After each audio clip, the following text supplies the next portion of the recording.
to Mali, where the defense minister Sadio Kamara has been reportedly killed. ከሁለት ቀናት በፊት በሚያዝያ 18 በማሊ ዋና ከተማ ባማኮ አቅራቢያ በምትገኘው ካቲ ከተማ ላይ ዓለምን ያስደነገጠ ጥቃት ተፈጸመ። የማሊ መከላከያ ሚኒስትር ጀነራል ሳዲዮ ካማራ መኖሪያ ቤታቸው ላይ በተፈጸመ የአጥፍቶ ጠፊ ጥቃት ተገደሉ። በዚህ ጥቃት የሚኒስትሩን ቤት ጨምሮ በአጠገቡ ያለው መስጊድ ሲወድም ሰላማዊ አማኞችም ሕይወታቸውን አጥተዋል። ይህ ጥቃት በተመሳሳይ ቀን በባማኮ፣ በካቲ፣ በጋኦና በሴቫሬ ከተሞች ላይ ተፈጽሟል። ከሁሉ የከፋው ደግሞ ኪዳል ከተማ እንደገና በተገንጣዮቹ ተዋሪግ ታጣቂዎች እጅ መውደቋ ነው። የሩሲያ አፍሪካ ኮርፕስ ከተማዋን ለቆ ለመውጣት ተገዷል። ማሊ እንዴት ለዚህ በቃች? የተዋሪግ ታጣቂዎችስ እነማን ናቸው? ሩሲያ ለምን ማሊ ገባች? የሳህል ቀጠና ሴራ ምንድነው? ከመነሻው አሁን ላይ እስካለው ሁኔታ ዳሰነዋል። አብራችሁን ቆዩ። Celebrating their takeover of the northern Malian town of Kidal. Reluctantly admitted. የዚህ ቀውስ መነሻ ወደ 2012 ዓመተ ምህረት ይወስደናል። በዚያ ወቅት በሰሜናዊ ማሊ የሚኖሩት ቱዋሬግ ጎሳ ታጣቂዎች የራስ ገዝ አስተዳደር ለመመስረትና ለነጻነት ከፍተኛ ዋጋ ያስከፈለ ዘመቻ ከፍተው ነበር። እነዚህ ተዋጊዎች በ2011 በአረብ አብዮት የጋዳፊ መንግስት ሲወድቅ ከነበሩበት ሊቢያ ለቀው ወደ ሀገራቸው ማሊ ተመለሱ። ነገር ግን ሲመለሱ ከባድ የጦር መሳሪያዎች፣ ታንኮች፣ ብረት ለበስ ተሽከርካሪዎች ይዘው ነበር። እናም በጥር 2012 በማሊ ማዕከላዊ መንግስት ላይ ከባድ ጥቃት ሰነዘሩ። በማርች 20 2012 ዓመተ ምህረት አንሳርዲን የተባለ እስላማዊ ቡድን ሰሜናዊና ምስራቃዊ ማሊን ክፍል እንደተቆጣጠረ አስታወቀ። ከሁለት ቀናት በኋላ ግን ማሊ አስደንጋጭ ነገር አስተናገደች። በካፒቴን አማዱ ሶኖጎ የሚመራው የማሊ ሰራዊት ክፍል በማርች 22 2012 ዓመተ ምህረት በመንግስት ላይ መፈንቅለ መንግስት ፈጸመ። አመፀኞቹ ፕሬዝዳንት አማዱ ቱማኒ ቱሬን ከስልጣን አውርደው ህገ መንግስቱን ሰረዙ። ምክንያታቸው ደግሞ በሰሜናዊ ክፍል ጥቃት እየሰነዘሩ የሚገኙትን የቱዋሬግና የአሸባሪዎችን ጥቃት ለመቋቋም መንግስት ደካማ ነው፣ ሰራዊቱ በቂ ጥንካሬ ሊኖረው ይገባል የሚል ነበር። ይህ ወታደራዊ መፈንቅለ መንግስት ሀገሪቱ ወደ ጥልቅ ቀውስ እንድትገባ በር ከፈተ። ከ8 ቀናት በኋላ ማርች 30 2012 ቱዋሬግ ታጣቂዎች ከአንዳንድ አልቃይዳ ተባባሪ ቡድኖች ጋር በመሆን ኪዳልና ጋኦን ጨምሮ ወሳኝ ከተሞችን ተቆጣጠሩ። በሚያዝያ 2 2012 አንሳርዲን ታዋቂዋን የበረሃ ከተማ ቱምቡክቱን በቁጥጥር ስር አዋለ።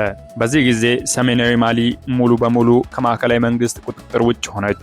በሚያዝያ 6 ቀን 2012 የአዝዋድ ነጻነት ብሔራዊ ንቅናቄ በይፋ የሰሜን ማሊ ነጻነትን አወጀ።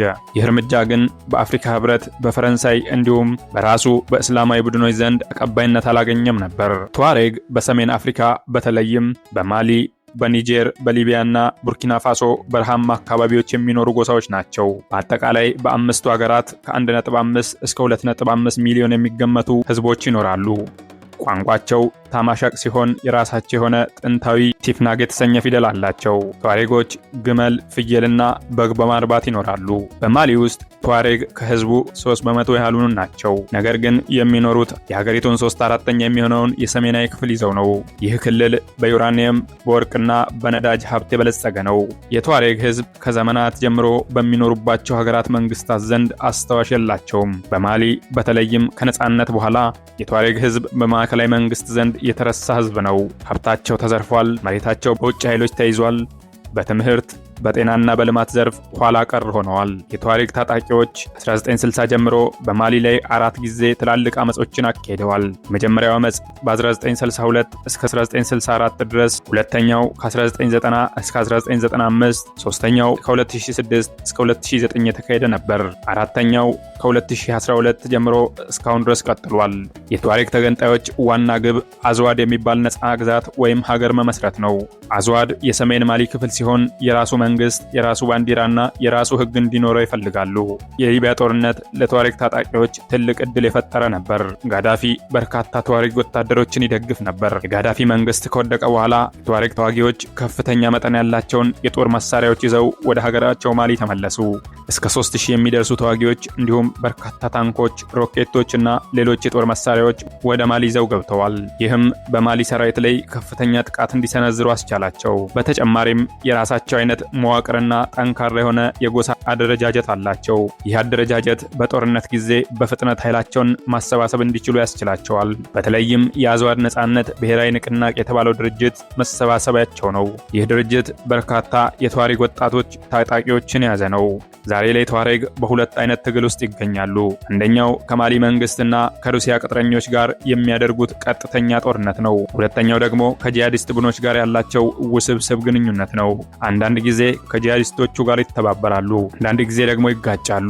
ይህ ደግሞ የተዋሬግን ትግል የበለጠ ውስብስብና ለማየት የሚያስቸግር አድርጎታል። የማሊ ቀውስ ከጊዜ ወደ ጊዜ እየተባባሰ ሲሆን ማዕከላዊ መንግስቱ ከሁለት ኃይሎች ጋር ውጊያ እያደረገ ይገኛል። አንደኛው የተዋሬግ ተገንጣዮች ጋር ሲሆን በሌላ በኩል ከአልቃይዳ ጋር ከተያዙ ጂሃዲስት ቡድኖች ጋር ጦርነት ላይ ይገኛል። በ2013 ፈረንሳይ ኦፕሬሽን ሰርቫይልን በማስጀመር ጂሃዲስቶችን ለመደምሰስ ጣልቃ ገብታ ነበረ። በ2014 ይህ ተልዕኳን በማሳደግ በሳህል ቀጠና አካባቢ ባሉ ሀገራት ኦፕሬሽን ባርካንም ከፈተች። የተባበሩት መንግስታት ድርጅትም ሚኑስማ የተባለ የሰላም ማስከበር ተልዕኮ አሰማራ። እንደ አውሮፓውያን አቆጣጠር በ2015 በመንግስትና በሰሜናዊው ተዋሬግ ተገንጣይ ቡድኖች መካከል የሰላም ስምምነት ተፈረመ። ነገር ግን ይህ ስምምነት ጂሃዲስት ቡድኖችን ማካተት ባለመቻሉ የተነሳ ውጤታማ አልነበረም። በማዕከላዊና በሰሜናዊ ክፍሎች የሚፈጸሙ ጥቃቶች ቀጠሉ። የማሊ ህዝብ ከድህነት ቀውሱ ጋር ተያይዞ በኢኮኖሚና በማህበራዊ ዘርፍ እያጋጠሙት ላሉ ችግሮች መፍትሄ ባለማግኘቱ የተነሳ በመንግስት ላይ ያላቸው ብስጭት እያደገ መጣ። ይህ ህዝባዊ ቅሬታ በነሐሴ 2020 ሌላ ወታደራዊ መፈንቅለ መንግስት እንዲፈጸም ምክንያት ሆነ። ፕሬዝዳንት ኢብራሂም ቡባካር ኬይታ ከስልጣን ተወገዱ። ለጊዜው ሽግግር መንግስት ተቋቋመ። ነገር ግን ይህ ሽግግር መንግስት ቆይታው አጭር ነበር። በግንቦት 2021 ሁለተኛ መፈንቅለ መንግስት ተፈጸመ። ኮሎኔል አሲሚ ጎይታ የጁንታ መሪ ሆነው ብቅ አሉ። Colonel Assimi Goïta, President of the National Committee for the Salvation of the People. We no longer have the right to make mistakes.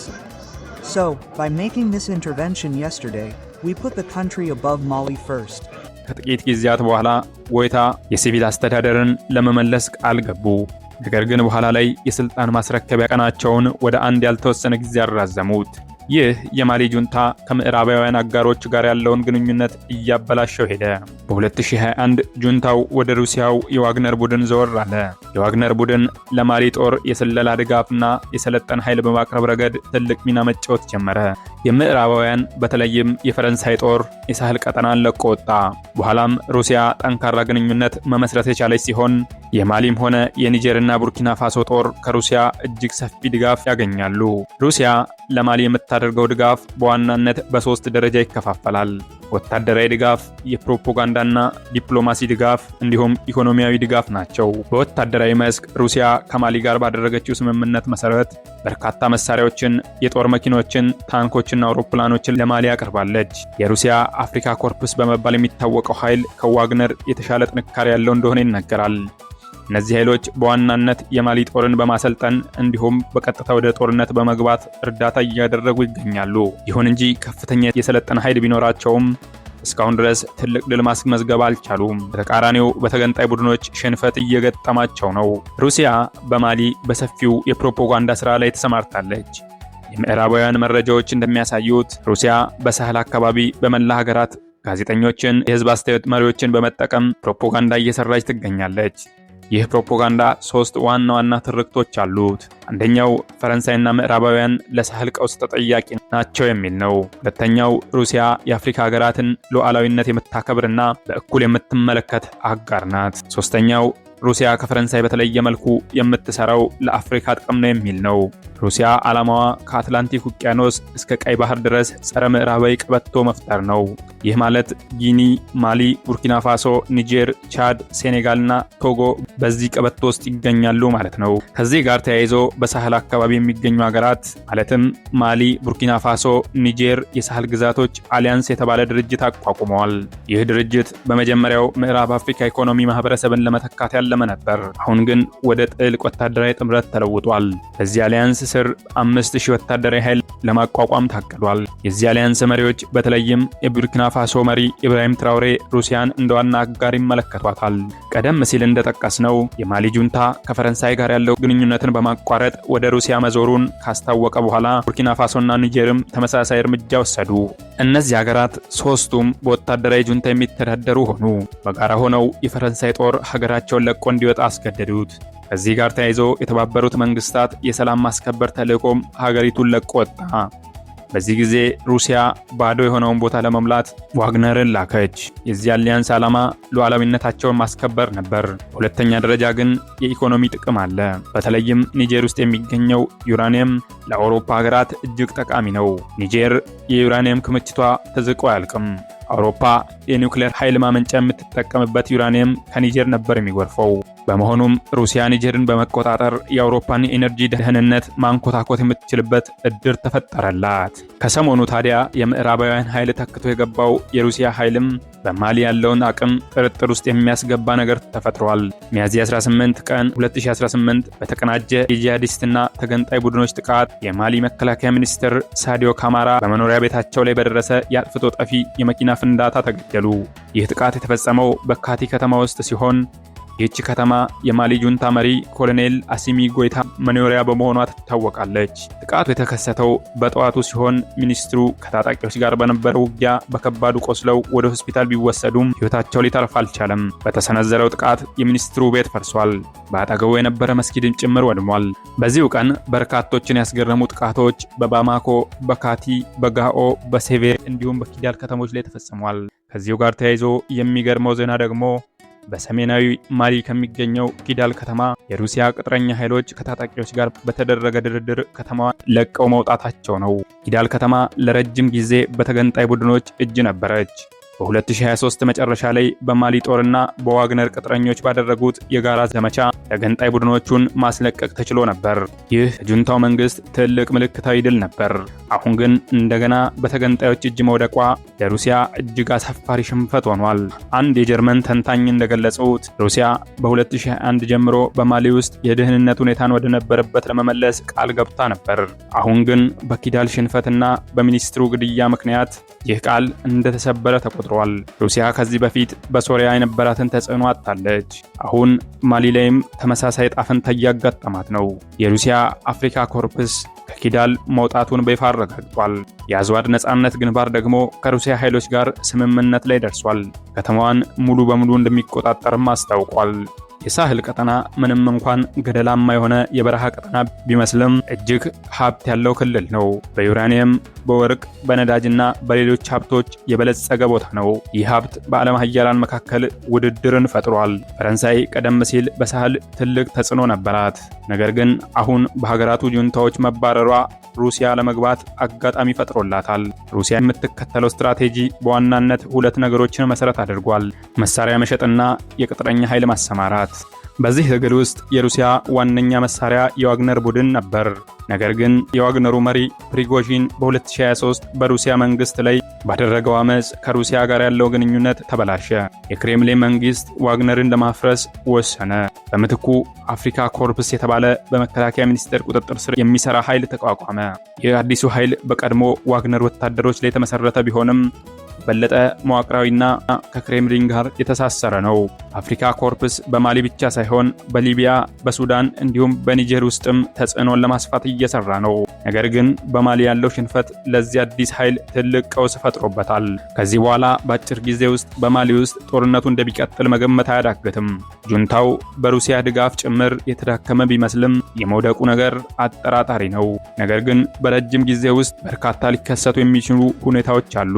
አንደኛ፣ ሩሲያ ከሳህል እንድትወጣ ጫና ሊፈጠርባት ይችላል። በተለይም የዩክሬን ጦርነት እየቀጠለ ባለበት ወቅት ሩሲያ በአፍሪካ ለምታወጣው ወታደራዊ ወጪ ገደብ ሊጣልባት ይችላል። በሁለተኛ ደረጃ የሳህል ግዛቶች አሊያንስ ጠንካራ እየሆነ በመምጣቱ ከሩሲያ ጋር ያለው ጥምረት ጥልቅ ሊሆን ይችላል። በሶስተኛ ደረጃ በዩራኒየም ጉዳይ ከፍተኛ ግጭት ሊፈጠር ይችላል። አውሮፓ ዩራኒየም ከኒጀር ማግኘት ካልቻለች የኒውክሌር ኃይል ማመንጫዎቿ አደጋ ላይ ሊወድቁ ይችላሉ። ይህ ደግሞ አውሮፓ በሳህል በቀጥታ እንድትገባ ሊያስገድዳት ይችላል። በአራተኛ ደረጃ የሽብር ቡድኖች ተጽዕኖ ማደጉ አይቀርም። በተለይም ጁንታው መንግስት አገሪቱን መቆጣጠር ካልቻለ አልቃይዳና እስላማዊ መንግስት ተጽዕኖአቸውን ሊያሰፉ ይችላሉ። ከዚህ ሁሉ በላይ ደግሞ ትልቁ ጥያቄ የማሊ ህዝብ ምን ይሆናል የሚል ነው። ከ10 ዓመታት በላይ በጸለቀው ጦርነት ውስጥ በሚሊዮን የሚቆጠሩ ሰዎች ከቤታቸው ተፈናቅለዋል። በሺዎች የሚቆጠሩ ሰዎች ሕይወታቸውን አጥተዋል። ኢኮኖሚው ወድሟል። ምርትና ጤና አገልግሎት በእጅጉ ተዳክሟል። የማሊ ሕዝብ ከዚህ ሁሉ በላይ የሚፈልገው ሰላም ነው። እስካሁን ድረስ የአፍሪካ ሕብረት በማሊ ጉዳይ ላይ ጠንካራ አቋም መያዝ አልቻለም። አባል አገራቱ ስለ ጉዳዩ የተከፋፈሉ ናቸው። አንዳንዶች ጁንታውን ሲደግፉ፣ ሌሎች ደግሞ በተቃራኒ የቆሙ ናቸው። ይህ አለመስማማት የአፍሪካ ሕብረትን ውጤታማነቱን ቀንሶታል። በሌላ በኩል የተባበሩት መንግስታት ድርጅትም ተመሳሳይ አቋም ማንጸባረቅ አልቻለም። የጸጥታው ምክር ቤት አባላት ስለ ማሊ ጉዳይ መስማማት አልቻሉም። ሩሲያ የማሊ ጁንታን ስለምትደግፍ ማንኛውንም የተባበሩት መንግስታት ጣልቃ ገብነት በቬቶ ፓወር ትረግጣለች። ይህ ሁሉ እየሆነ ያለው በዓለም አቀፍ ደረጃ ትልቅ የኃይል ሽግግር እየተካሄደ ባለበት ወቅት ነው። አሜሪካና ምዕራባውያን በአንድ በኩል፣ ሩሲያና ቻይና በሌላ በኩል እርስ በራሳቸው እየተወዳደሩ ይገኛሉ። አፍሪካ ደግሞ የዚህ ውድድር መድረክ ሆናለች። ማሊ ለዚህ ውድድር ምሳሌ ናት። ማሊ በጂሃዲስቶች፣ በተገንጣዮች፣ በወታደራዊ ጁንታና በውጭ ኃይሎች መካከል እየተወጠረች ትገኛለች። ይህ ተጋድሎ የማሊን የወደፊት ዕጣ ፈንታ ይወስናል። ሩሲያ በዚህ ክልል ውስጥ ከፍተኛ ጥረት እያደረገች ብትሆንም እስካሁን ድረስ ዘላቂ ውጤት ማምጣት አልቻለችም። የምዕራባውያን ሀገራት ደግሞ በተለይም ፈረንሳይ ተጽዕኖዋን እያጣች ነው። በዚህ መካከል የማሊ ሕዝብ ግን ተጎጂ እየሆነ ነው። የወደፊቱ ምን እንደሚመጣ ለማወቅ ጊዜን መጠበቅ ያስፈልጋል። የማሊን ወቅታዊ ሁኔታ የተመለከትንበት ዝግጅታችን በዚያ በቃ። ቻናላችንን ሰብስክራይብ ማድረግና ቪዲዮን ላይክ ማድረግ አትዘንጉ። ቸርን ሰንብት።